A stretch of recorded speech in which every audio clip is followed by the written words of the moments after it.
Welcome to Standard Chartered Money Insights, a podcast series by Standard Chartered Bank that brings you market views and insights on the go. Hello everyone, my name is Manpreet and welcome to Cut to the Chase. Now the mood in financial markets remained relatively positive as US markets continue to progress through the earnings season, and that's something we'll come back to at a later point once we have a greater share of companies having reported.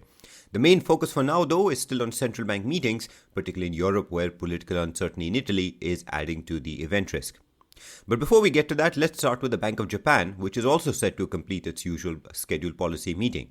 Now, market expectations of any change in policy away from yield curve control seem to have largely cooled. A measure of the gap between Japanese government bond yields, current and future, for example, has largely returned to normal after briefly blowing out on expectations that bond yields could be allowed to rise. Now this, together with the softening US dollar in recent days, has kept the dollar-yen currency pair within a relatively tight range. A base case scenario where there's no change in policy could of course extend such an environment, with moves in the US dollar largely dictating how the pair evolves. However, expectations that are largely converging around no change could mean that the market would be quite sensitive to even slight shifts in policy tone.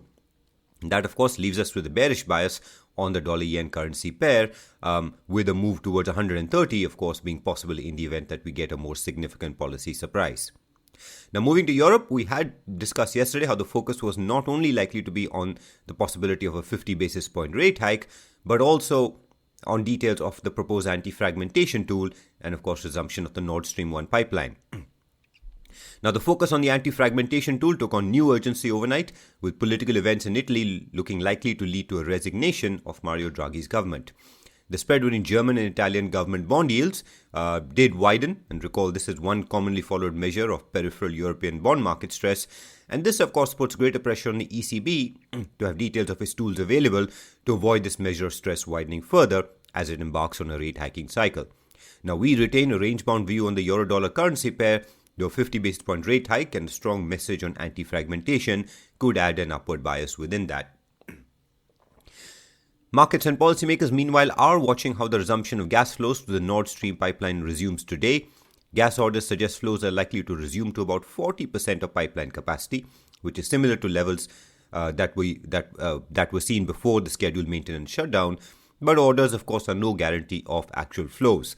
European policymakers meanwhile asked EU countries to cut their gas use by 15%, which they said was currently voluntary but could be made compulsory if there's a reduction or cut in gas supplies. Gas supplies, of course, remain the key risk for Europe's economy and European assets, with the IMF warning that a sudden stop in gas supplies would likely push Germany's economy into recession next year.